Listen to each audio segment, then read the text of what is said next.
मेरे प्रियो, प्रभु यीशु मसीह में मैं आप सबको नमस्कार कहता हूँ। आप सबको प्रेस लॉर्ड। और मैं धन्यवाद देता हूँ कि परमेश्वर ने हमें अद्भुत रीति से इस नए साल 2025 पे पहुँचाया, अब तक हमें जीवित रखा। इसके लिए हम परमेश्वर को धन्यवाद देते हैं। हमारी सारी ज़रूरतों को उसने अपने अनुग्रह से पूरा किया, इसके लिए हम धन्यवाद देते हैं।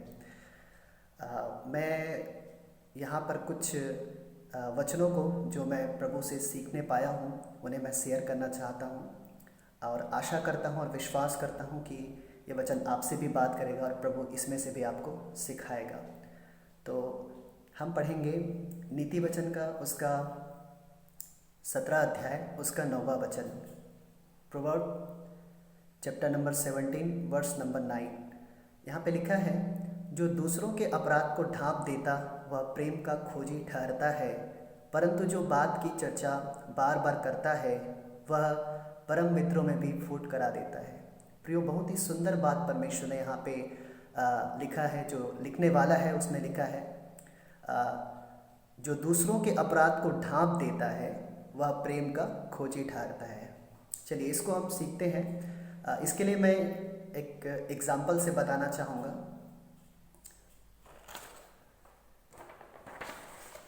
ये एक कोरा पेपर है और मैं पूछना चाहूँगा कि आपको इस पेपर में क्या दिखता है। तो हमारा जवाब क्या रहेगा? हमें एक ब्लू कलर का या काले कलर का एक दाग दिख रहा है। देखिए क्या दिख रहा है? ब्लू दाग। अब सोचिए, इस पेपर में, इस पूरे पेपर में, जो इतना बड़ा पेपर है, इस वाइट पेपर में हमें सिर्फ वो छोटा सा बिंदु जैसा जो यहाँ पे है यही दाग दिख रहा है, लेकिन ये पूरा पूरा पेपर हमको नज़र में नहीं आता। तो मैं ये बताना चाहता हूँ मेरे प्रियो, हम मनुष्यों का स्वभाव भी ऐसा ही होता है। जब हम अपनों को, अपने दोस्तों को, अपने मित्रों को या अपने रिश्तेदारों को या कलीसिया में अपने मसीह भाई बहनों को जब हम देखते हैं या किन्हीं भी लोगों से मिलते हैं, तो एक मनुष्य का प्रवृत्ति होता है ना, ये सब मनुष्यों में होता है कि हम क्या करते हैं कि एक मनुष्यों की अच्छाइयों को नहीं परंतु उनकी गलतियों को पकड़ते हैं और हमारे दिमाग में उन गलतियों हमें दिखाई देती हैं। जैसे कोई व्यक्ति है, चलो मैं उदाहरण लेता हूँ, यदि कोई पास्टर है तो जैसे उसने प्रचार किया, तो जब पूरे प्रचार करेंगे तो हो सकता है कुछ मिस्टेक उनसे हो। पूरे प्रचार में जो अच्छी बातें हैं उनको हम नहीं पकड़ पाते, लेकिन जो एक दो छोटी छोटी मिस्टेक्स हैं उसको हम पकड़ लेते हैं और उस पर्टिकुलर पास्टर को हम प्रचार के बाद में जज कैसे करते हैं? उन गलतियों से। परंतु उसके पीछे जो अच्छे प्रचार है उनको हम, कई बार ऐसा होता है कि हम देख नहीं पाते। इसी एग्जाम्पल के लिए मैं आपको बता रहा हूँ। इसी से ही रिलेटेड कुछ बात करूँगा कि हमारा मनुष्य का जो सोच होता है या मनुष्य का जो प्रवृत्ति यही होता है, हमारा नेचर यही होता है कि हम किसी की अच्छाइयों से बढ़कर हम किसी की निगेटिव पॉइंट्स को या निगेटिव बातों को हम देखते हैं। लेकिन यहाँ पे वचन कहता है कि जो दूसरों के अपराध को ढांप देता है वह प्रेम का खोजी ठहरता है। मैंने पास्टर्स का एक एग्जाम्पल लिया, वो एक उदाहरण के लिए है। तो आप सबको पता है कि वचन में लिखा है कि कोई भी सिद्ध नहीं है। हमने हम जैसे पढ़ते हैं कुरिन्थियों में कि सिद्ध केवल कौन है? परमेश्वर है, यीशु मसीह है, और कोई भी व्यक्ति सिद्ध नहीं है। ठीक है, तो हम क्या करते हैं, बहुत बार ऐसा होता है कि हम अपनों का या अपने कलीसिया के भाई बहनों का कई बार आपस में बैठ करके उनकी बुराइयां करते हैं, उनके कमियों को गिनाते हैं, डिस्कस करते हैं, बार बार उन कमियों को गिनाते हैं। तीसरे व्यक्ति की जो कमी है उसको आपस में बैठकर हम चर्चा करने लग जाते हैं, जबकि होता क्या है, हमारे खुद के अंदर में बहुत सारी कमियां रहती है। ऐसा मेरे साथ भी होता है कि किसी ने छोटा मोटा मिस्टेक किया या किसी का छोटा मोटा गलती मैं देख लिया, तो उनसे बड़ा गलती करने वाला मैं हूँ, उनसे बड़ा गलती या गुनाह मेरे अंदर रहेगा, फिर भी मैं उस सामने वाले व्यक्ति की गलतियों के बारे में बोलूँगा कि इसने, फलाने व्यक्ति ने ऐसा किया, फलाने व्यक्ति ने वैसा किया। तो सचमुच में क्या ये सही है प्रियो? बिल्कुल सही नहीं है, क्योंकि वचन हमें ऐसा नहीं सिखाता है। हम बहुत बार वैसे करते हैं प्रियो कि हम किसी व्यक्ति की चाहे वो नए नए विश्वासी हो, पुराने विश्वासी हो, जो भी हो, हम उनकी गलतियों को लेकर के, छोटी छोटी मिस्टेक्स को लेकर के, उनके व्यवहारों को, स्वभाव को लेकर के हम चर्चा करने लगते हैं और हम उनके लिए प्रार्थना नहीं करते। परंतु बाइबल हमें ऐसा नहीं सिखाती है। परमेश्वर चाहता है कि जो व्यक्ति गड्ढा में है उसको हम बाहर निकालें। परमेश्वर चाहता है कि जो व्यक्ति कमज़ोर है उनको हम सपोर्ट दें, बाहर निकालें। क्यों? क्योंकि यीशु मसीह भी यही करता है। क्या उसने हम पापियों को सपोर्ट नहीं दिया? क्या उसने हमें अनुग्रह नहीं दिया? दिया है ना। तो आप खुद सोचिए, दोष लगाने का काम किनका है? लोगों को गिराने का काम किनका है? वो शैतान का है। दोष लगाने वाला काम शैतान का है, गिराने का काम शैतान का है, झूठ बोलने का काम शैतान का है। परंतु हमें बनना कैसे है? हमें मसीह की तरह बनना है। यही तो पवित्र आत्मा का मुख्य काम है कि वो हमारे स्वभाव को, हमारे आचरण को, हमारे व्यवहार को वो यीशु मसीह की तरह बनाना चाहता है।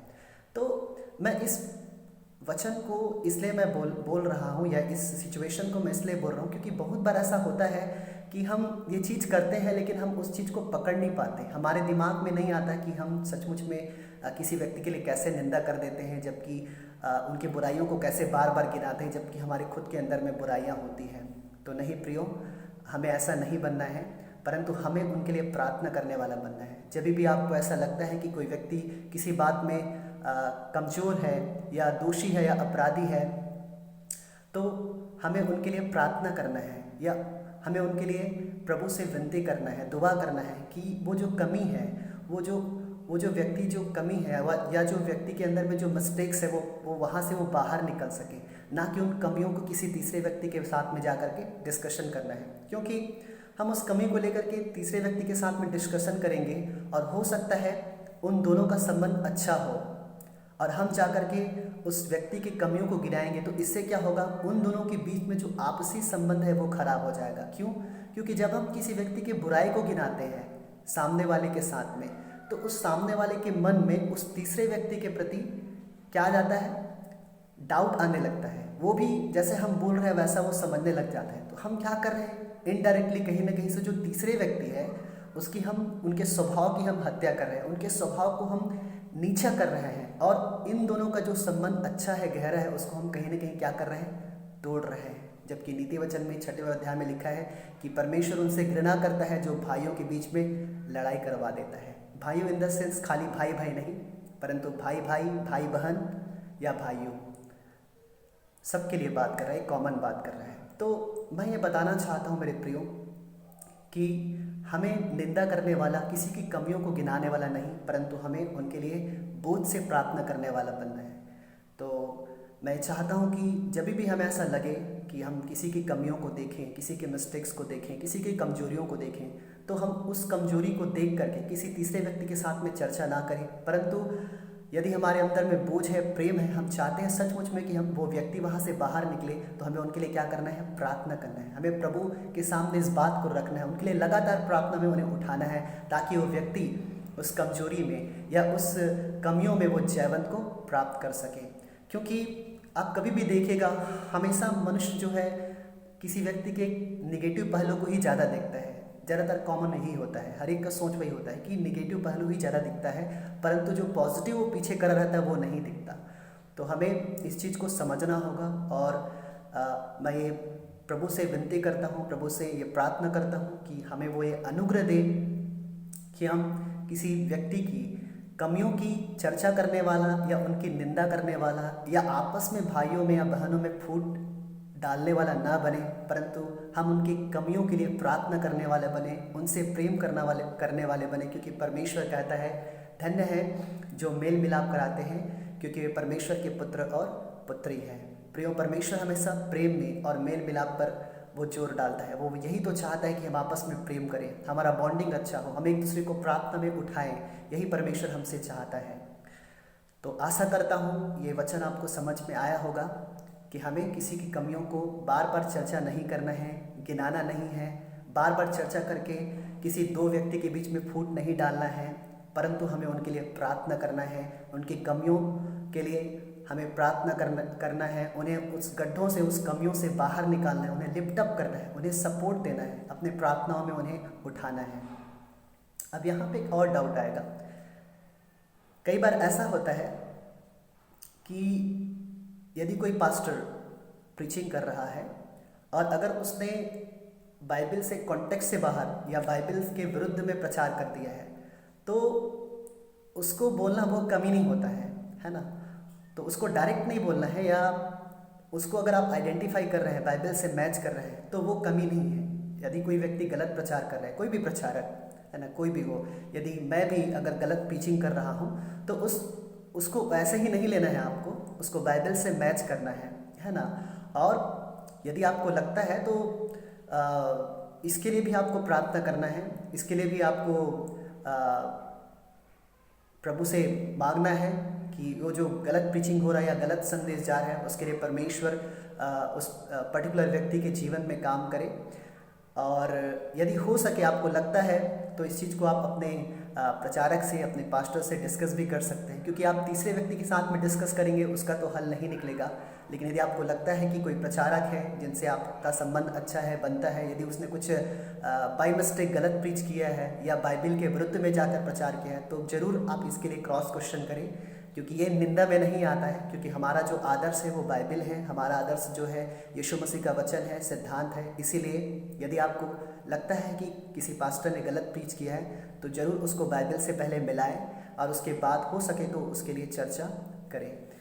तो आशा करता हूँ ये चीज़ आपको समझ में आया होगा। और मैं प्रभु से यही अनुग्रह मांगता हूँ कि परमेश्वर में एक ऐसा दिल दे, ऐसा हृदय दे कि हम व्यक्तियों को उनकी कमियों से जज ना करें, हम उनकी कमियों को देख करके उन्हें आइडेंटिफाई ना करें, परंतु हम उनकी कमियों को लेकर के प्रार्थना करें ताकि उन कमियों पर वो जयवंत हो सके, वो जय पा सके।